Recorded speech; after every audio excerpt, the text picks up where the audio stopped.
This is the Bleav in Pro Wrestling podcast. Here's Rick Ucchino and SP3 on the Bleav Podcast Network.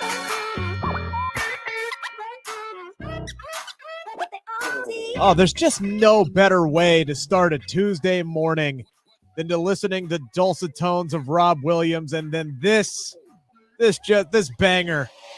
Did you hear that? That's called hitting the post, son. Yeah. It's that radio background in me. Welcome in Tuesday morning episode of the Bleav in Pro Wrestling podcast on the heels of Monday Night Raw. There's nothing left between now and WrestleMania unless your name's Brock Lesnar. He apparently has to defend his newly won WWE Championship at the Madison Square Garden house show. I believe they said March 5th. Is that the date? March 5th. That's what Paul Heyman dropped on Monday Night Raw. Who's his opponent going to be? Well, right now they're still saying Bobby Lashley, but we know that's bullcrap. It's up in the air. It's up in the air. Well, Lesnar may be able to keep his title. I mean, they're stacking this Madison Square Garden show. They got Ronda Rousey on the show. They got Brock Lesnar defending the WWE Championship.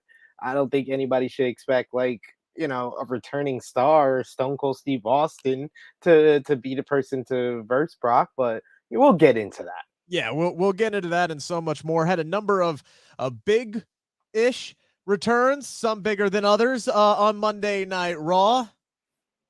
Didn't get the big returns that we were expecting. No Stone Cold Steve Austin.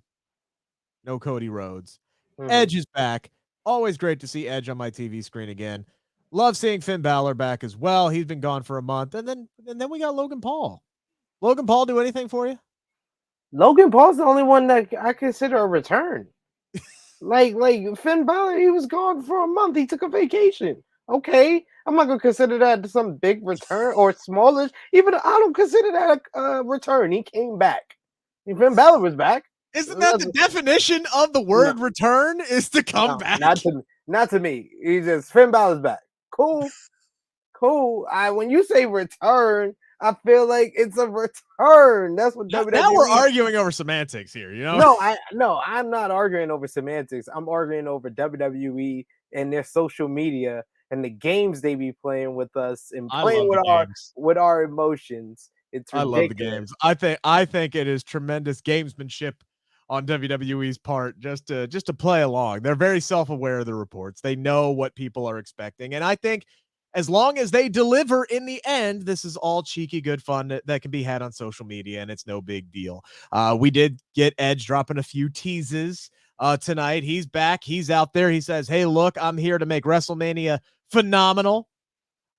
I want a major opponent, an undeniable opponent at WrestleMania. A lot of different teases drop for the big names that are still out there. We'll get into who Edge should be facing or who we want to see Edge, because I know you hate that word should, SP3. We'll get into who we would like to see Edge face at WrestleMania. And also, let's see, we got a United States Championship match that is set up for next week. Very interesting there. Tommaso Champa wrestling apparently for the first time ever on Monday Night Raw. Did you know he's never wrestled before on Monday Night Raw except for 3 years ago when he was in a tag team match right around this same time? Yeah. Man, with Johnny Gargano, but they can't mention him. I guess it must be the Just for Men. Right? And it just makes him look like a different dude. They can't mention their opponents either, so it doesn't exist. Their opponents work for AEW and are former AEW World Tag Team Champions FTR. So they can't mention the opponents. They can't mention the tag team partner because he's not currently signed. So it never happened. Well, you notice Edge didn't say Christian tonight either. Yeah, he said we versed two of the best tag teams. He made sure to mention Devon for good reason. Hopefully Devon's having a speedy recovery. But he just acknowledged that he versed two of the greatest tag teams. He didn't mention either by name or his tag team partner.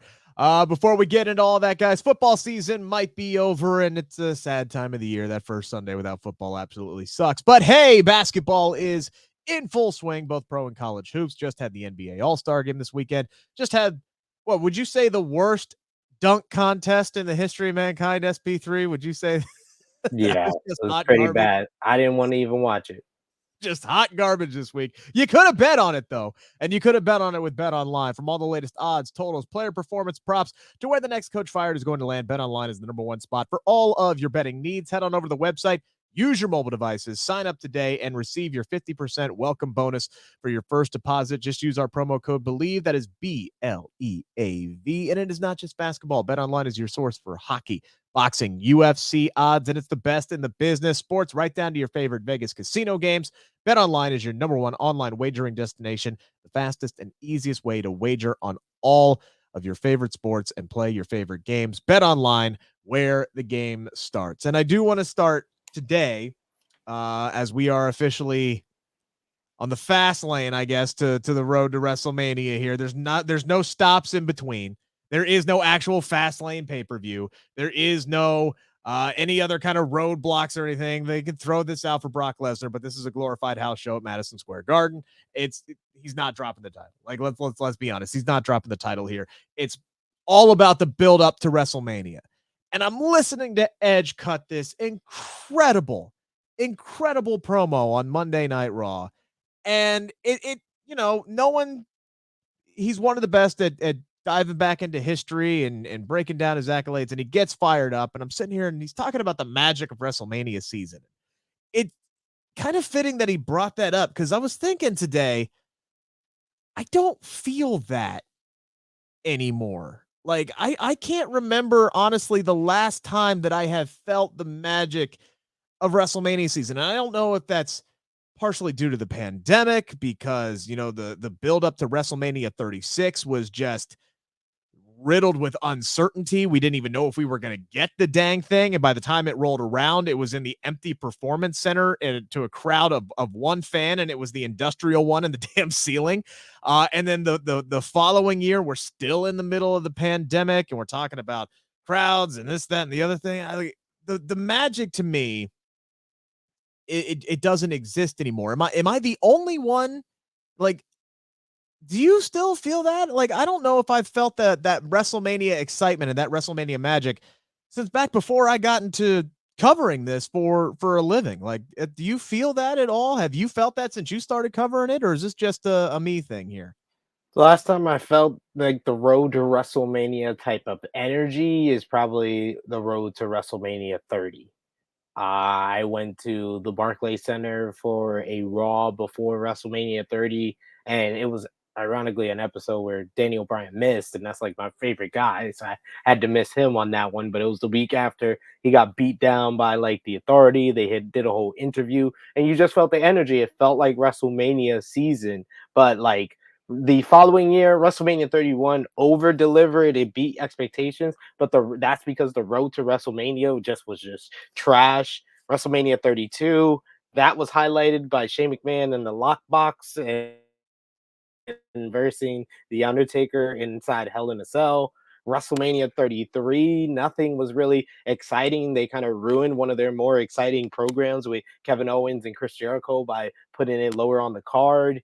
WrestleMania 34, there was Rousey on the road there, but like nothing else felt like it had the rest of the road to WrestleMania energy. WrestleMania 35, they totally botched the whole road to the first women's main event. They almost botched the whole Kofi Mania. People try to forget that they constantly prolonged that and didn't do it at the right time and shuffled that along the way. So, those two programs could have gave us the road to WrestleMania energy, and it just didn't. WrestleMania 36, understandably, the pandemic, we won't hold that against them.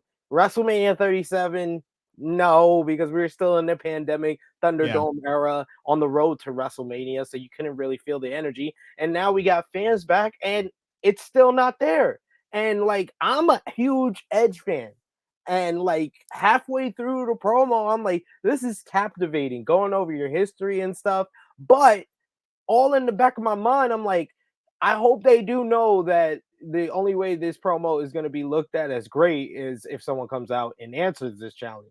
Otherwise, it just sounds like you have a Hall of Famer, a legend, a 11-time world champion out here begging to get a match at WrestleMania. Like, that's how it comes. Yeah, you're not wrong. from the outside looking in, that's how it comes across, because there's no all this stuff about, I'm here for the WrestleMania energy. You're the only one that feels it, bro.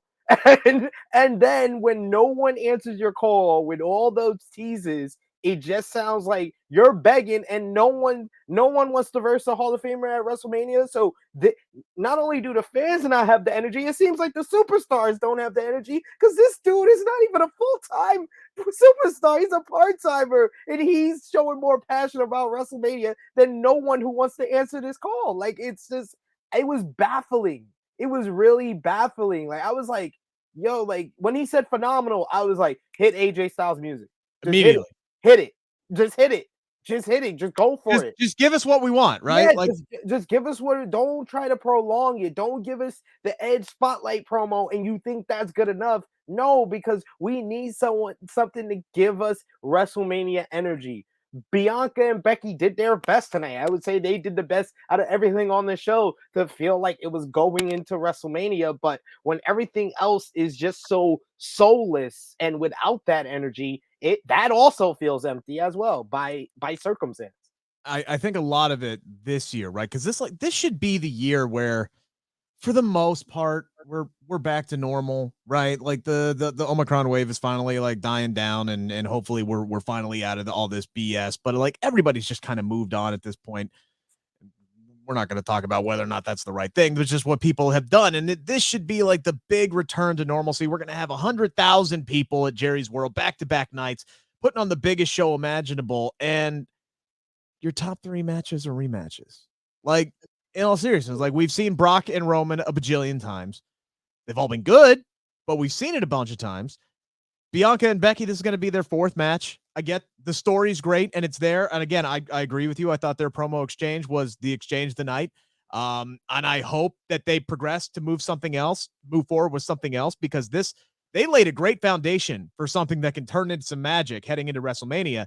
But please don't come out there next week and start talking about 26 seconds and the fans don't like me. Don't keep repeating the same stuff over and over again like you did after SummerSlam. Let's move on. Let's get to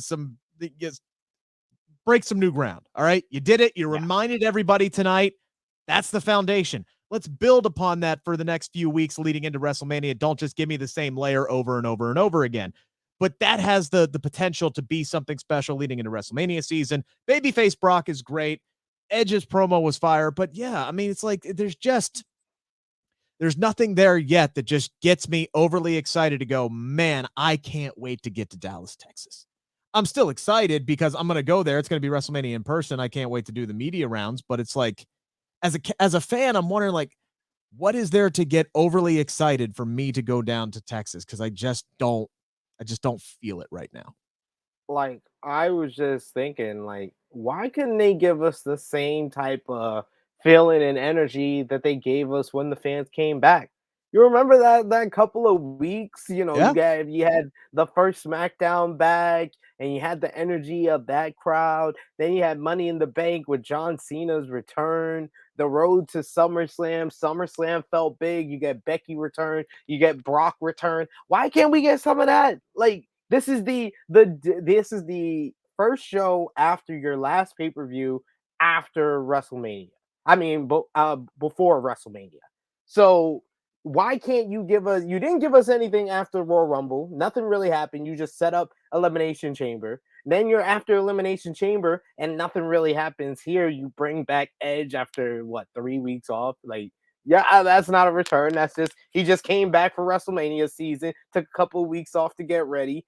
Finn Balor took a vacation with his wife and had a good time, and then come back. But he doesn't feel like he's gonna have anything important. He Damian Priest calls out a world championship material challenger. He's talking about WrestleMania, and then the match is next week. Like, y'all gonna probably do this match like 2 or 3 times, and then probably give it to us again at WrestleMania. I have another idea, but I'll bring it up later. I already see it coming. I already see it coming. I know this company, ladies and gentlemen. Yeah. I can be wrong once about the Bianca thing.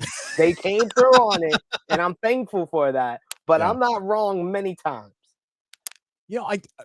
I'm sitting here and I'm listening to you talking, and you make a lot of great points. And I think another thing is there's 2 things there. One, this year's Royal Rumble just took all the wins out of the sail, right? There wasn't that upstart like Becky Lynch 2019. There wasn't that Bianca Belair 2020. There isn't that Shinsuke Nakamura 2018 for that matter. You know, somebody who is trying to come in and win their first world championship, or somebody who could possibly be made on this stage. Again, your top 3 matches are all rematches, and they're all bona fide stars who have already won world championships. You decided to put Brock in the Royal Rumble just to eliminate the Royal Rumble, to make it meaningless, so he could go in an elimination chamber, win the WWE championship, and then set up title for title. So you just basically nixed one of your biggest events because you wanted to do championship versus championship. So you have those 2 factors that I think are really kind of leading into that as well. So the Royal Rumble was bad. The men's Royal Rumble specifically was bad. There were some good things I like about the show, but it just completely took the wind out of the sails. Elimination Chamber, yeah, solidify that the Royal Rumble was meaningless, and we don't have that Kofi Mania magic. We don't have that guy who's trying to culminate a career or anything like that. Maybe we could still get something like that, because right now only the top 3 matches are solidified on the card. We could get a returning Cody Rhodes that would bring some energy to the show if he's got his first match. Does he face Seth Rollins? Does he face Edge? A lot of possibilities there, but I think Cody's kind of, at this point, he's the key. He's the key to returning some of that magic to WrestleMania season, in my opinion. He is an absolute wild card. We didn't get him last night. Maybe we get him next week. Is he the guy who's going to face Edge at WrestleMania? We will ask that question and more coming up in the what do we call the segment? The 5 count. The 5 count. That's what it is. God dang it. Oh, my own dang show that I produce, and I can't even remember what the hell it's called. We're going to do the 5 count coming up here right after this from NordVPN. What is more important than peace of mind? Nothing. And that is what NordVPN is here for, to give you peace of mind while you are online with all of the threats that you face today on the internet. It is more important than ever. Be sure that you have the best VPN that you can get. NordVPN is the world's best VPN service, offering the fastest connectivity, most servers, next-gen encryption to make sure that everything you do online stays secure. Plus, you can use NordVPN on all your computers and devices, no matter the operating system. With NordVPN's unlimited bandwidth, you never have to worry about a slow connection either, and plans start at just under $4 per month. So grab your exclusive NordVPN deal by going to nordvpn.com/Bleav or use the code BLEAV to get up to 70% off your NordVPN plan plus 1 additional month free. It's also risk-free with Nord's 30-day money-back guarantee. It's time to answer the 5 count on the Bleav Podcast Network. There it is. That's the name of the segment that I came up with. That's what it is. Really wish we didn't have to record these at 11 o'clock at night when I'm practically brain dead. I do want to start, number 1, with babyface Brock, who was spectacular last night. Just absolutely great, eating it up with the crowd, even though I thought his interview with Pat McAfee was very, very candid, and, you know, where he's talking about how he just gets overwhelmed by crowds and really has to kind of separate himself from it. And it takes a lot out of him to be, you know, with people. He looked like a man of the people last night, and his exchange with Paul Heyman was great. And it sets up this matchup at Madison Square Garden, which they continued the concussion protocol storyline with Bobby Lashley, which I know you have to be very happy about, SP3. You're a big fan of that going down. But they said that this match on March 5th is going to be Brock Lesnar defending his WWE Championship against Bobby Lashley, which we talked about on yesterday's episode. Probably not possible unless the report is false. Lashley has to have shoulder surgery, could be out for 4 months. Again, it's a report, not been confirmed by WWE at this point, so I guess anything is possible. Could do a squash match, who knows? But they already laid the groundwork and said, hey, look, if Lashley doesn't get out of concussion protocol, a suitable replacement will be there for you. So, number 1, Brock's opponent at Madison Square Garden, a big surprise, SP3, or is this simply a ruse to sell some tickets? Oh, it's a ruse to sell some tickets. I mean, It's not going to be a big surprise. Like when you say big surprise, you would think it's two of the names we've been talking about for Yep. WrestleMania season of Cody Rhodes or Stone Cold Steve Austin. And no, it's not going to be that. If it isn't Bobby Lashley, which I don't think it will be unless he got really good news. He was in Birmingham, Alabama to get his shoulder checked out today. That was reported by PW Insider. But as far as this matchup, I don't see him or why the reason you would rush him back. MSG is a big market for them, but is it big enough to risk Bobby Lashley's health? I don't think so. And is it big enough to debut Cody Rhodes and Stone Cold Steve Austin Hell no. not on national TV? Hell No. no. So yeah, ruse. Unless they come out and say, hey, this bad boy's going to be on Peacock, it ain't going to be nothing. Who's it going to be? Probably Seth Rollins. I hate to admit it, but they'll probably, we can sell more tickets because somebody tweeted out today. I think it was Jimmy Van tweeted out that they've only sold 55% of the gate so far for the show 2 weeks out. So maybe they're trying to build some intrigue and say, hey, look, Brock's on the card and he's going to defend the title. And gullible WWE fans are going to go, hey, maybe it's Cody Rhodes. Let's go to the show. Who knows? That might be their way of thinking. Of course, Cody Rhodes could debut on Friday Night SmackDown. He could debut on Raw and totally ruin all that. I'm not saying don't go to the show, by the way. I'd love to go to a show at Madison Square Garden. If you want to go buy tickets. I totally encourage you to do so. But it's not going to be anybody big. It's not to say that Seth Rollins is big. I'm not trying to insult the guy, but it's not going to be this big shock return. It's probably going to be Seth Rollins to set up that marquee matchup. Oh, Brock Lesnar, Seth Rollins, anything can happen. And then he'll get his ass beat just like he did at Elimination Chamber, which is a damn shame, by the way, because did you hear that crowd in South Carolina last night when Seth Rollins came out? That man.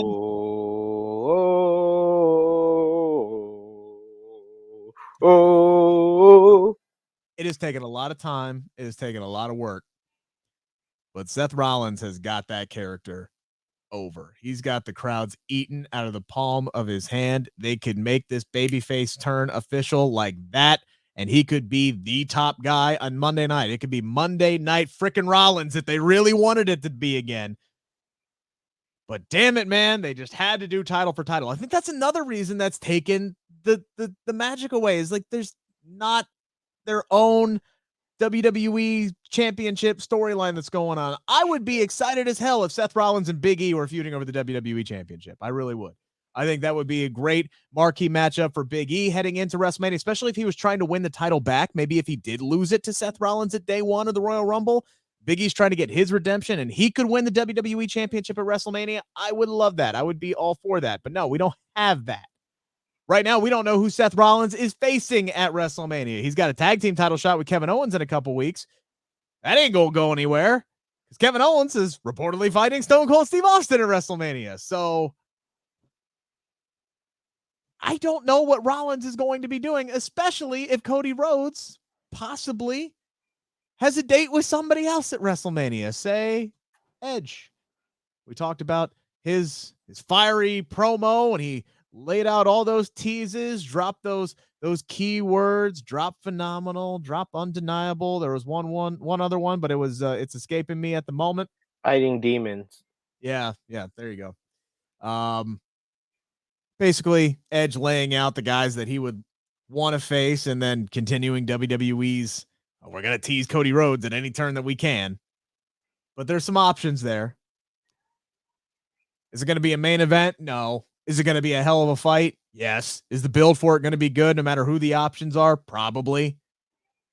Number 2, who would you prefer? Assuming that those are the 3 guys. Or hell, pick another one. But the 3 guys we're talking about here are obviously Finn Balor, Cody Rhodes, and AJ Styles. Who would you prefer to see Edge face at WrestleMania 38 SP3? AJ Styles. He wants the match. Edge wants the match.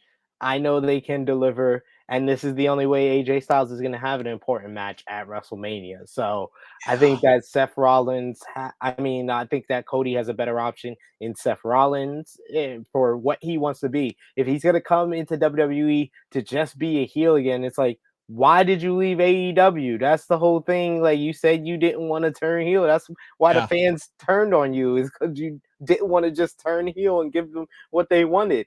So why would you come in and verse one of their top baby faces in Edge? That wouldn't make a lot of sense to me. And Finn Balor, they kind of really positioned him where he's going to be positioned on this show. He was brought back in a mid-card tag team matchup, and then he went off to the mid-card champion. Like, that's how they view him.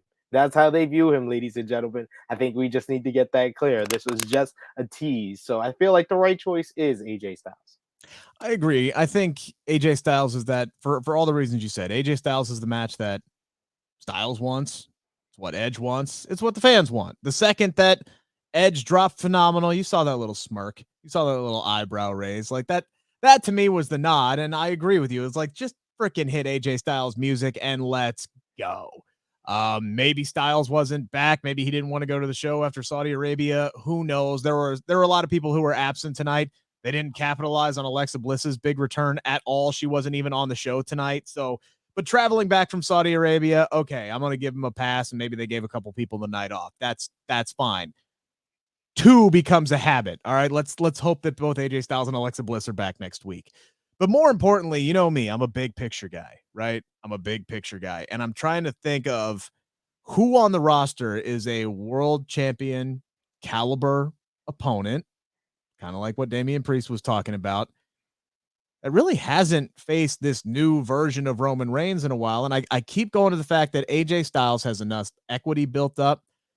He's still one of the best wrestlers in the planet. I know he got squashed by Omos, who has been very absent and noticeably absent from Raw over the last few weeks, even after that big squash match over AJ Styles. It would not take much at all to heat AJ Styles back up and turn him into a world title contender. Not much at all. And a win over Edge at WrestleMania, that would be a major catalyst for him and would make him a front runner, I think, in my opinion, immediately afterwards to challenge Roman Reigns for the WWE Championship. And that is a title build and a title feud that I could get behind right after WrestleMania. You got to have somebody in position. So, yes, it's a dream match. We've already seen Edge and Roman. Let's not go down that avenue. I'd be for Edge being a world champion again at some point, but let's not go down that avenue. Give me AJ Styles and Roman Reigns after WrestleMania, starting with AJ Styles beating Edge at WrestleMania 38. Yeah, I mean, I'm more, if this match does happen, I think that AJ Styles winning is the right choice. But I just think that this is the best choice for both guys, and it's gonna give both of them a chance to steal the show at WrestleMania 38. When Edge is motivated, and he wants to make something gold, he delivers on that. And this match will be, well, for lack of a better word, phenomenal. Pun intended. We do have a championship match next week. You already alluded to it. We saw hang on, you don't like this word either. We saw Finn Balor come back. He didn't return. He came back, because that's definitely not the same thing. Balor comes back. He tags with Tommaso Ciampa. They beat the Dirty Dogs, continuing that storyline with the NXT 2.0 flow in. So we'll see Ciampa and Dolph Ziggler tomorrow night, or excuse me, tonight. But then Finn Balor comes back after Damian Priest beats Shelton Benjamin. Says he wants a world caliber type opponent to challenge him for the United States Championship because it's WrestleMania season, baby. They did a lot to remind us of that tonight. Almost like people like us are forgetting that it's WrestleMania season. And then Finn Balor comes out, and I'm immediately like, okay, game on. And then they're giving us this damn match next week. So who is walking out of Raw next week?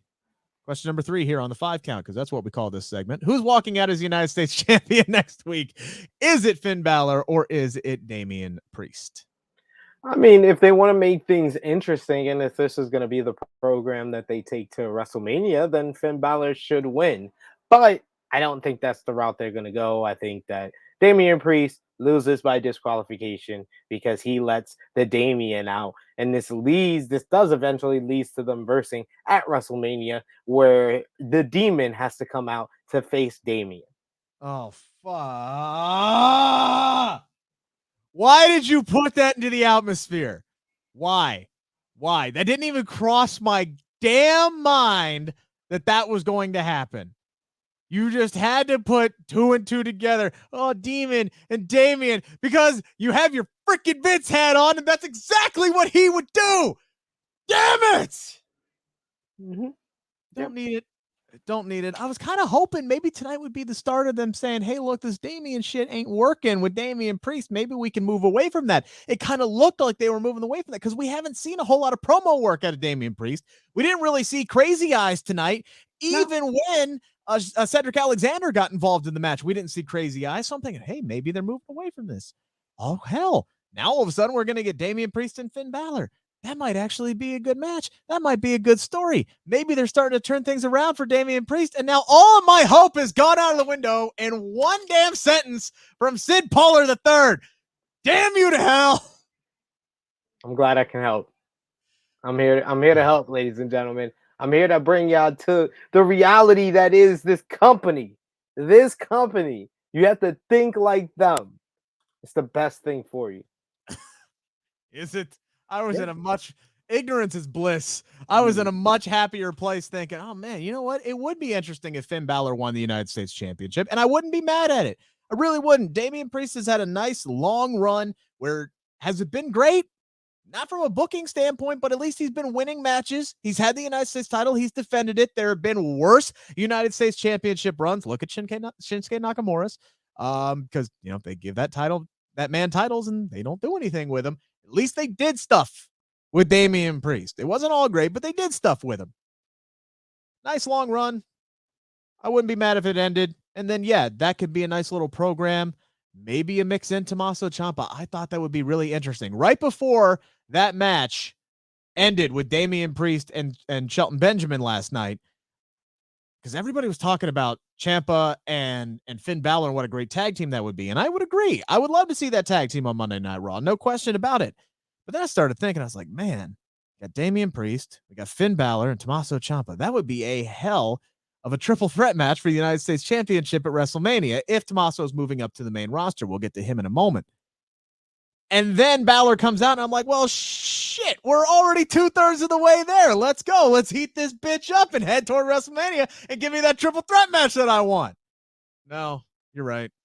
We're going to get Steve Buscemi, Crazy Eyes Priest against the Demon Finn Balor for the United States Championship at WrestleMania. And now I'm just freaking sad. I'm just sad. You know what? Screw it. I'm gonna put manifest change. Because that's what I'm here to do. I'm here to manifest change within WWE. I think Finn Balor does win the United States Championship next week and sets us up for that triple threat match involving Tommaso Ciampa at WrestleMania. That's where I'm going to go because, damn it, I got to believe that's the direction they're going to go. Okay. Let's talk about Mr. Tommaso Ciampa, who had his first match ever on Monday Night Raw. Won in a tag team match. Again, Finn Balor, his partner, they beat the Dirty Dogs. Tommaso Ciampa will be wrestling Dolph Ziggler tomorrow on NXT 2.0. Definitely seems more and more likely that Ciampa is coming up to the main roster. I thought tonight was a nice appetizer for him, introduce him to the main audience. Didn't get much of a reaction at first, but by the end of the match, people were into him a little bit, which is to be expected if people don't watch NXT, and judging by the numbers, people aren't. So it's nice to kind of get his feet wet with NXT a little bit, get him with Finn Balor, get people excited. I thought the match was really, really good. Those two work well as a tag team.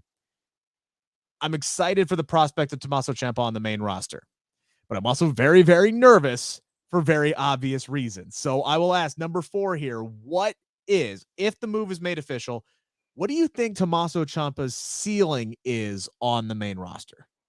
The Intercontinental United States Championship.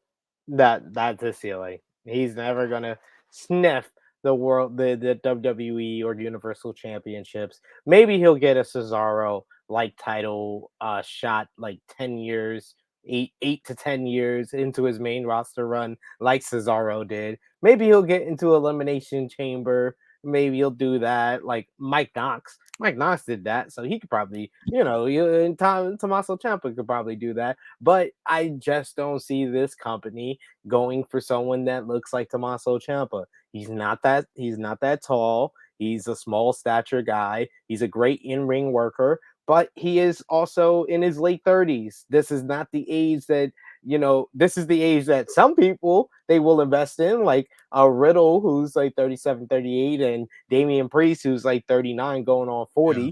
They'll invest in those guys, but Champa is not those type of guys. He doesn't look like a Riddle. He's not as tall as Damian Priest, so that's why his ceiling is that US or Intercontinental title. 39 is the new 26, by the way. And with the Just for Men that he's put in there, he's gone from looking like he's 56 to looking like he's 36 again. I mean, to be fair, anything I've seen tonight did not make me think any more of his ceiling or think that his ceiling was higher when they gave him a jobber entrance.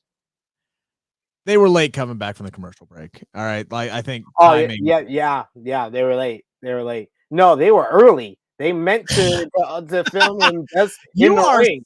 You are such a glass half empty kind of guy, and I'm No, more of I'm a glass not. half full kind of guy. No, I think I'm they not. were late. I'm sorry. I've been watching this company for 32 years, ladies and gentlemen. I know them. They didn't come back too late. No, they came back early. They wanted to catch him in the ring. I would like to sit here as a guy who has enjoyed Tommaso Ciampa's work in NXT and thank the world of his talent, both in the ring and on the microphone. And yeah, he's not the biggest guy in the world, but he's absolutely shredded, right? Like he's one of the most intimidating people in the world. If you have met him in person, my first ever in-person wrestling interview that I did on the road was Tommaso Ciampa, and I was so damn nervous to do that because the guy is such an intimidating figure. And then you get it, and then you meet him. He's the nicest freaking guy in the world, and he's very open. He's very candid. He loves this damn business. He loves to talk about this damn business. He's very smart about it. I would love to sit here as a fan of Tommaso Ciampa, the performer and the person, and sit here and say, yes, he has a chance to win the WWE Championship. Yes, he has a chance to challenge for the Universal Championship. Hell, I'd love to see him and Roman Reigns mix it up. But I know the company, and I know I'm the hope guy. I know I'm the Bleav guy, right? But I've already seen the tweaks. He had the big, scraggly, gray beard that just made him look like a total just crazy psycho killer, which is what he is in NXT. What do they do? For main event? They had him trim it. They had him dye it. The tweaks are already happening, right? And that's what I'm afraid of. It's like they're going to come up and they're going to do what they did with Keith Lee. They're going to do what they did with Karrion Kross. They're going to do what they did with so many other people. They're going to nitpick. They're going to tweak him. They're going to give him some kind of character change. If they take away his music, I swear to God, I am going to throw things through my office wall. But I just see all those tweaks happening, and I could see it, really kind of squashing any momentum that he might have, that he might build up out of the gate. And I want to believe that he could be a world champion. I really do. I really want to believe, and maybe he'll prove all of us to be wrong. But knowing the company and knowing the kind of people that Vince likes, that's an uphill climb. So I would agree with you. I think this is a guy who could come into the main roster. He could win the United States Championship at WrestleMania if they give us the triple threat match. I think they could do that. He could be a multi-time Intercontinental Champion. He could put on banger matches, and it would be great. I don't know if it would ever be enough for the creative team and the higher-ups in the back to give him that opportunity to run on top. I just don't see it. But for the love of God, for the sake of Tommaso Ciampa and the sake of my fandom, I hope that I am wrong. Hey, SP3, tons of people take multivitamins, right? Yeah, sure. Yeah, sure. But it is important to choose one that is top quality. With one delicious scoop of Athletic Greens, you're absorbing 75 high-quality vitamins, minerals, superfoods, probiotics, and adaptogens to start your day right. Their special blend of ingredients supports gut health, your nervous system, immune system, energy, recovery, focus, and aging. It's also lifestyle-friendly and fits a wide range of diets. There's only 1 gram of sugar, and no chemicals are artificial. Anything in these bad boys. Reclaim your health and arm your immune system with convenient daily nutrition. It's just 1 scoop and a cup of water every day. That's it. 1 scoop, cup of water. That's it. To make it easy, Athletic Greens is going to give you a free 1-year supply of immune-supporting vitamin D and 5 free travel packs with your first purchase. All you have to do is visit athleticgreens.com/Bleav. That is BLEAV. Again, athleticgreens.com/Bleav. Now, these statements, they have not been evaluated by the Food and Drug Administration. These products are not intended to diagnose, treat, cure, or prevent any disease. Athletic Greens, take ownership of your health. We got one final topic of conversation here on the 5 count. Did you see the bracket? Everybody loves brackets. March is almost here, baby. March Madness. We got the bracket for the Women's Dusty Cup. It is out for those on the YouTube channel. I'm going to bow right there. Hang on. Let me take the banner down. Hang on. There it is. There it is in all its glory. SP3, who you got? Oh, Io Shirai and Kaylee Ray is winning. Or I mean, it's gonna be Io Shirai and Kaylee Ray versus Cora Jade and Raquel Gonzalez in the finals. So one of those two teams is gonna win. I'm gonna go with the one I'd rather see go for the women's tag team titles. I'll go with Io Shirai and Kaylee Ray. Part of me really wants Io Shirai and Kaylee Ray in like the actual women's title picture. So I'm leaning towards Cora Jade and Raquel Gonzalez, but they're also doing something with Wendy Chu and Dakota Kai. So I would say that they would be my wild card, but I could also easily see them losing to Indy Hartwell and Persia Pirotta in the opening round. But maybe not. I can't see that. No, that's not happening. They just lost to Toxic Attraction. Yeah, There's no reason to put them over. They're doing some type of story with Dakota and Wendy, and plus that sets up Dakota to versus Raquel, the two former winners of the first ever Women's Dusty Cup in the second round. Yeah, it definitely seems to me though that I'm gonna go with the one that they want to push the most. And I think that is Cora Jade. She seems to be the one that they're really trying to build up, and now they got the Big Mommy Cool, the mentor for her, the one that, you know, she's earned her respect, and now they're doing all these training vignettes, which, by the way, I don't think we ever talked about it. If I'm Cora Jade, I would be very, very concerned that there was a camera in my bedroom at 5 a.m. in the morning. That was a little concerning, to say the least. But I think Raquel Gonzalez is on her way out of NXT. I think she's gonna get called up, and she doesn't need more of a rub by winning another Dusty Cup. And if she's gonna win the Dusty Cup, she needs to beat the Toxic Attraction for the women's tag team titles. She's been there. She's done that. She's the first ever women's tag team champion. She needs to get to the finals. That's great. And then lose so she can get called up. Cora Jade gets enough of a rub by getting to the finals. You also need to build up the women's Dusty Cup. You had a genuine team that they built up in Dakota Kai and Raquel Gonzalez last year, but you need one of those all-star tag teams. Like the first ever men's Dusty Cup was won by Samoa Joe and Finn Balor. Like the Broserweights, before they became a team, were one of those all-star teams. And now you need that for the women, and that's Kaylee Ray and Io Shirai. Kind of wish Io Shirai was on her way up to the main roster, if I'm completely honest with you, if we're talking about women who should be earmarked for the main roster. But I see where you're coming from. If I'm picking anybody out of this bracket, yeah, Raquel Gonzalez seems to be the one who's on her way up. And I wouldn't be mad at that. I think either Raw or SmackDown could use an injection of a Raquel Gonzalez out of the roster. It wouldn't be bad at all. Io can get called up in the next draft. It'll be fine. They still have a little bit of stories that I honestly feel like that she should have got called up 6 months ago during the last draft, but they still got a little bit of stories that they got going on there. Like I said, they can go on and win the women's tag team championship. She's the most decorated woman in NXT history after that. And then they have the eventual story of Zoe Stark coming back and turning on Io Shirai. That will keep her busy until October in the draft. Sooner or later, Asuka will be back, and she'll need a tag team partner on the main roster, and then they'll call up Io Shirai, because that's just what WWE would do. Kabuki Warriors 2.0. Yeah, we'll do the Kabuki Warriors 2.0. You took the words right out of my damn mouth. Real quickly, I didn't put a graphic for this. Who wins tonight, do you think? Do you think Dolph Ziggler wins or Tommaso Ciampa wins on NXT 2.0? Dolph Ziggler easily. hate that. But they did give Tommaso Ciampa the win last night, so there is something there. One final thought. This man's like a cockroach. It's like George Costanza. Just doesn't go away. Doesn't stay away.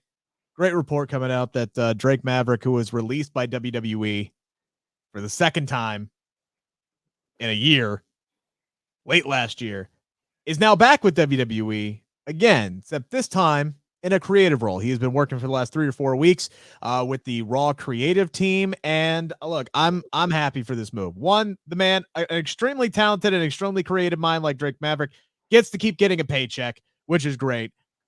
And he can help out on Raw as well. And honestly, Raw has steadily been getting better as SmackDown has steadily been getting worse. So, it's the scales tend to tip one way or the other. It's amazing what happens when you take a lot of your talent away from SmackDown and move them over to Raw in the draft. And then this is what they always do, ladies and gentlemen. They did this in 2002. 2002, the first draft. SmackDown got the better of Raw. And what they did in 2004, they was like, nah, we giving Raw everybody. We literally we're gonna give SmackDown Triple H and then trade them back to Raw. Then they did in 2016. Everybody thought Raw had the better of the draft. They had the bigger stars, but SmackDown had the better Ryan with Ryan Ward. Plus, they had, interesting authority figures in Shane McMahon and Danny O'Brien. They had AJ Styles rise. They had Dean Ambrose. They had a whole new SmackDown 6. What did they do the very next draft in 2017? They put The Miz. They put Dean Ambrose. They put everybody on Raw. They was like, nah, chill. We gotta even this out. No, we gotta make SmackDown worse. And this is 3 times the charm now. SmackDown was getting the better of Raw from 2020 to 2021, and then in that last draft they were like, nope, we're gonna give Raw the advantage here.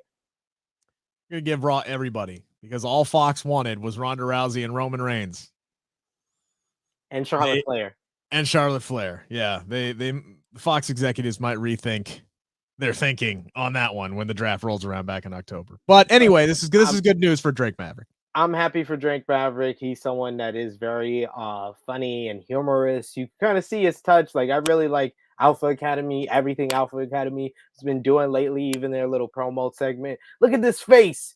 He hates math. I just love Chad Gable and Otis together. That's great stuff. And like I said, the in-ring action is usually good on Monday Night Raw. So Drake Maverick has a good place over on the Raw creative team for now. For now, yes. But again, giving smart, creative guys who know the business, the more people like that backstage in WWE, as far as I'm concerned, the better. You, sir, had quite a day. This coming Wednesday, you got an interview that is dropping. Why don't you tell the fine folks about that interview? Yes, check out my interview with MLW heavyweight champion Alex Hammerstone, one of the bigger stars of Major League Wrestling, getting ready for his big main event matchup at MLW Super Fight on February 26th against Davey Richards. We talk about that match. We talk about Killer Cross coming to MLW. We also talk about the Dynasty officially breaking up with Richard Holiday turning on him, and how MJF feels about that and his thoughts on MJF's run in AEW. It's a very fun chat, so check that out on Wednesday. Yep, that will drop 3 p.m. right now is when it is slated to come out. That is Eastern Standard Time. So make sure you subscribe to the Bleav in Pro Wrestling YouTube channel and you don't miss out on that bad boy. It was a very well done interview. Thank you very much, sir, for handling that job. Well done. Again, make sure to follow us on the Twitter machines at Rick Ucchino, at TrueHeelSP3. Make sure to check out my pinned tweet. Follow the instructions, and you got a shot at winning at least $50 to shop AEW. You got a couple weeks left ahead of AEW Revolution to get yourself registered to win that gift card. And I think that is about everything. So we really appreciate all you guys listening to every 48-minute of this half-hour podcast. And we'll be back tomorrow. You've been listening to the Bleav in Pro Wrestling podcast, brought to you by Bet Online.